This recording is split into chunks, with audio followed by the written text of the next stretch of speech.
Hello guys, कैसे हो आप लोग। जीके आपको परेशान करता है। बाकी सब्जेक्ट आप कर लोगे तो आप 100% श्योर हो जाते हो, लेकिन जीके में नहीं हो पाते हो क्योंकि वास्ट सिलेबस है। और एक और प्रॉब्लम आती है, जब आप एग्ज़ाम में बैठते हो तो आपके दिमाग में आता है यार ये क्वेश्चन तो मुझे देखा देखा लग रहा है, लेकिन मैं कर क्यों नहीं पा रहा हूँ। इसीलिए नहीं कर पाते हो क्योंकि आप रिविज़न नहीं करते हो, प्रैक्टिस नहीं करते हो। आज के सेशन में हम लोग क्वेश्चन करेंगे। क्वेश्चन के साथ साथ किस तरीके से लिंक करके आपको पढ़ना चाहिए आपको पता चलेगा, और किस तरीके से हमें रिवीजन करना चाहिए। तो चलिए लेक्चर को शुरू करते हैं। कॉपी और पेन उठा लेना और उसमें आपको लिखना है ताकि आप बाद में रिवाइज कर पाओ। बार बार लेक्चर देखना सही चीज़ नहीं है। और पीडीएफ आपको मिल जाएगा, लेकिन पीडीएफ पे रिलाय नहीं होना, बिकॉज जो आप अपने हाथ से लिखोगे वो बहुत ही हेल्प करता है। तो चलिए लेक्चर को शुरू करते हैं। चलो आओ एक एक करके क्वेश्चन को देखते हैं। देखो फर्स्ट क्वेश्चन देखो, Burma became independent sovereign Republic in the year. Burma जो है कब आज़ाद हुआ था।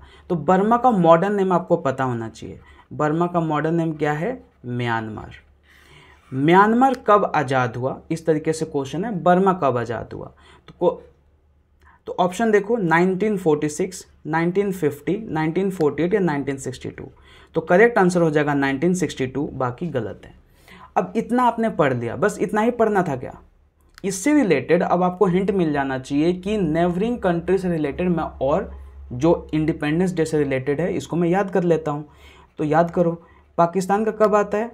14 अगस्त 1947। ठीक। श्रीलंका 4 फरवरी 1948। बांग्लादेश मोस्ट इम्पॉर्टेंट, ये आता है 26 मार्च 1971। ठीक है।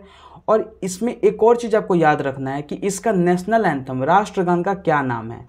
वो है अमार सोनार सोनार बांग्ला। क्यों इंपॉर्टेंट है? क्योंकि इसको लिखा है रविंद्रनाथ टैगोर ने,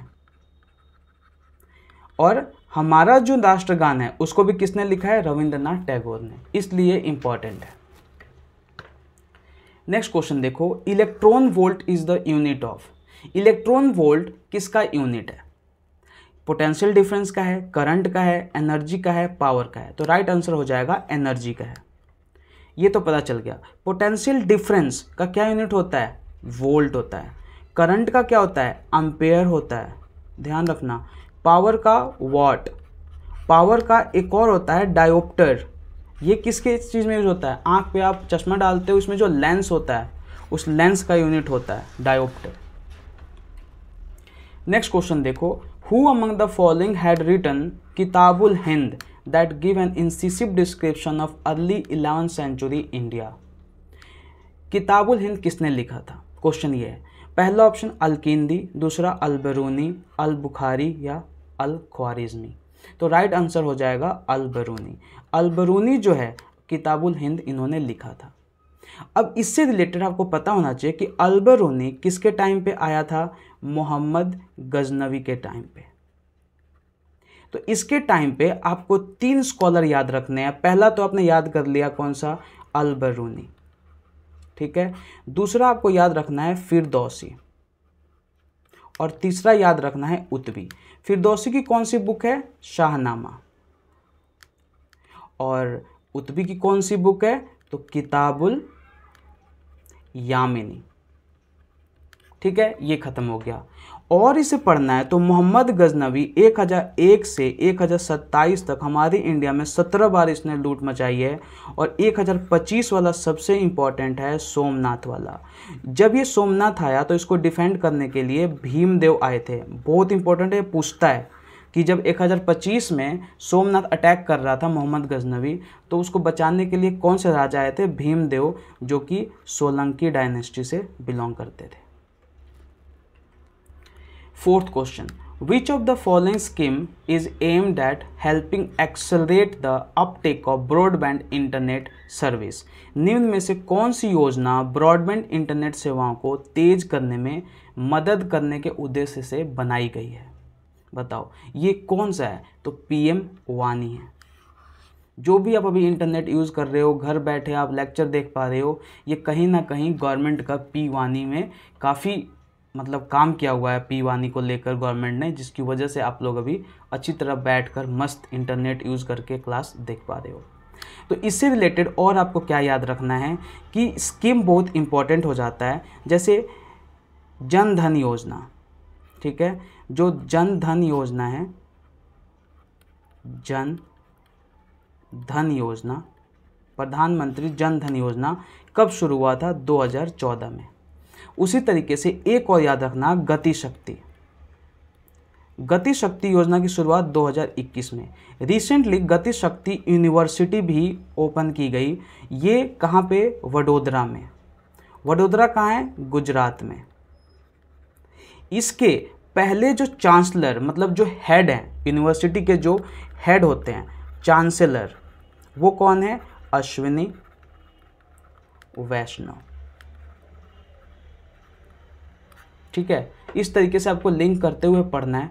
कहीं पे भी फिर भी डाउट आता है, डिस्क्रिप्शन में मैं आपको ग्रुप का लिंक दे दूंगा, वहाँ पे आप जुड़ जाओ और कुछ भी डाउट होता है आप पूछ सकते हो। मैं अपनी पूरी कोशिश करूँगा कि आपका डाउट क्लियर कर दूँ। 5th क्वेश्चन देखो, dash is the structural and functional unit of kidney. गुर्दे की संरचनात्मक और कार्यात्मक इकाई क्या है? तो आपको पता होना चाहिए ना, ये संरचनात्मक और कार्यात्मक इकाई क्या है। हमारी बॉडी का सबसे छोटा चीज़ क्या होता है? सेल। सेल ही जुड़ के आपका बन जाता है टिश्यू, और टिश्यू ही बन जाता है ऑर्गन। तो आपकी बॉडी का अगर पूछा जाए तो सेल आंसर हो जाएगा कि हमारे शरीर का संरचनात्मक और कार्यात्मक इकाई क्या है। वैसे ही ऑर्गन का भी छोटा छोटा पार्ट होता है, जिसकी वजह से वो ऑर्गन काम कर रहा होता है। तो ऐसे किडनी का देखो, मेडुला होगा, नेफ्रॉन होगा, कॉर्टेक्स होगा या यूरेटर होगा, तो राइट आंसर नेफ्रॉन हो जाएगा। अब इसके साथ साथ आपके और भी ऑर्गन है, लीवर है, तो लीवर का आपको ध्यान रखना है कि क्या होता है? हैप्टिक लोब्यूल्स, ठीक है। ऐसे ही माइंड है आपका, ब्रेन, ठीक है। तो ब्रेन का क्या है? न्यूरॉन। इंटेस्टाइन, इंटेस्टाइन जो हमारी आंत होती है उसका विलय, याद रखना। उसी तरीके से लंग्स का भी याद कर लो, क्या होता है? एल्वियोली। ये सब इंपॉर्टेंट है, आपको कॉपी में नोट डाउन करना ही करना है। 6th क्वेश्चन देखो, which of the following is the application of sciences such as physics, chemistry, biology, computer science and engineering to matters of law and to identification of various facts of civilian investigation. अच्छा ये बताओ कि आप ये crime petrol वगैरह जब देखते होंगे तो वहाँ पे आपने सुना होगा कि भाई फॉरेंसिक रिपोर्ट आया क्या? वो क्या है? जब कहीं मर्डर वगैरह हो जाता है तो आप देखते होंगे एक पॉलीथीन में सब कुछ इकट्ठा होता है, मोबाइल, यहाँ पे कोई रुमाल मिल गया, किसी का फिंगरप्रिंट मिल गया, है ना, ये सब उठाते हैं। तो उसमें आप देखते होंगे कि फिजिक्स का भी वहाँ यूज है, केमिस्ट्री का भी, बायोलॉजी का भी, कंप्यूटर साइंस का भी, सब मिल जाता है। तो ऐसी स्टडी को जो लॉ में हेल्प करता है, ठीक है, जस्टिस दिलाने में, तो उसका जो साइंस है उसको बोलते हैं फॉरेंसिक साइंस, ठीक है। अब कालोलॉजी आपको याद रखना है कि कालोलॉजी क्या होता है? जब हम फिजिकल अपीयरेंस, ब्यूटी से रिलेटेड हम लोग स्टडी करते हैं। मॉर्फोलॉजी किसको बोलते हैं? शेप, शेप हो गया, स्ट्रक्चर हो गया।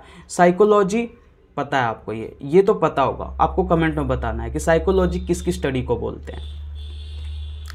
7th question, which of the following is a process in which hot, less dense materials rise upward and are replaced by colder, more dense material?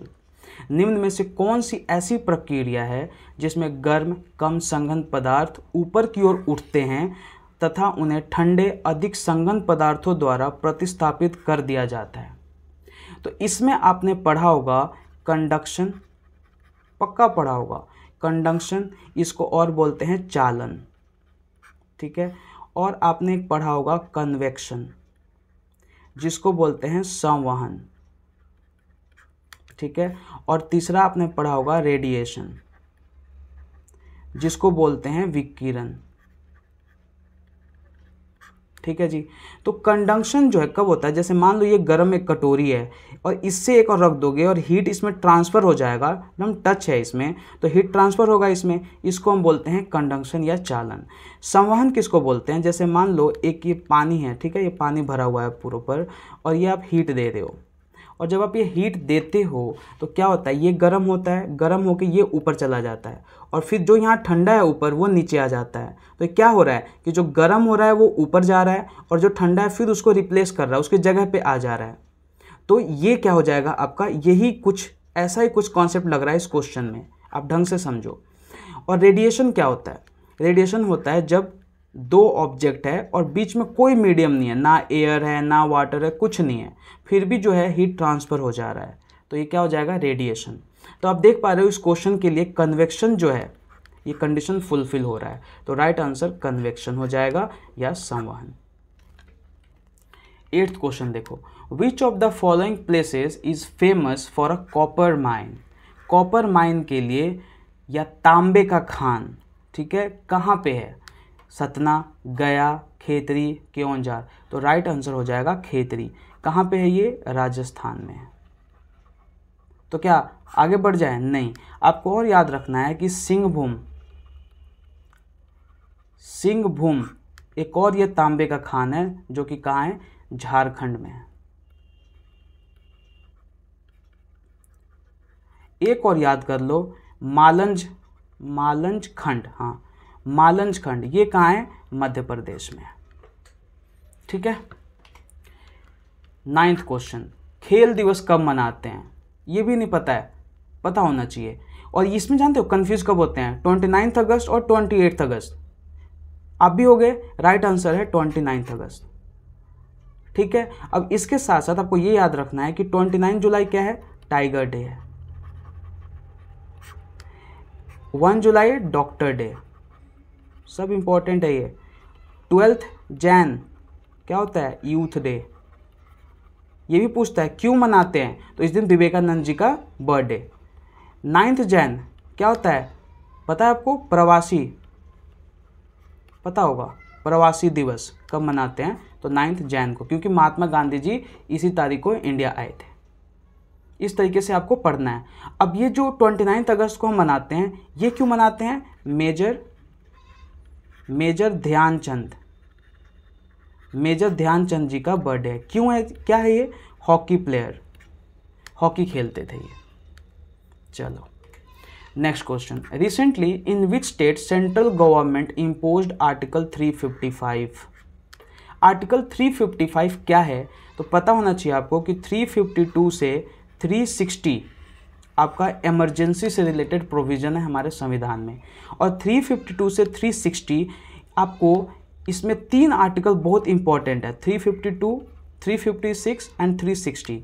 350 आपका क्या है, नेशनल इमरजेंसी, किसके लिए, एक्सटर्नल अग्रेशन, जैसे बाहर कोई अटैक कर दे, कोई दुश्मन जो देश है वो अटैक कर दे। अगर आपके आसपास हथियार लेके कोई हर जगह घूम रहा है, कोई अटैक कर ले रहा है, आर्मी रेवेलियन टाइप हो जाए, तो उस केस में हम लोग आर्टिकल 352 सरकार लगा सकती है। आर्टिकल 356 क्या है, स्टेट इमरजेंसी है, state emergency. And article 360 financial emergency, ध्यान रहेगा। और ये जो इमरजेंसी जो है 352 से 360, ये पूछता है कि संविधान के किस भाग में है, तो ये 18वें भाग में है। किस भाग में है, 18वें भाग में है ये। ठीक है। अब बात कर रहे हैं 355 की, तो 355 यही कहता है कि जब किसी राज्य में, ठीक है, लॉ जो है वो कंट्रोल में नहीं है, तो उसको लॉ एंड ऑर्डर को मेंटेन करने के लिए सरकार आर्टिकल 355 वहाँ इम्पोज कर सकती है। तो हाल ही फिलहाल काफ़ी गंभीर स्थिति है मणिपुर में, आपने देखा ही होगा, तो इसका राइट आंसर मणिपुर हो जाएगा।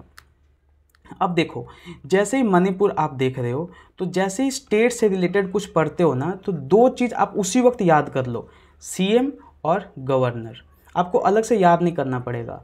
तो इसके कौन है, एन बीरेन सिंह, और गवर्नर कौन है, अनसुईया उइके।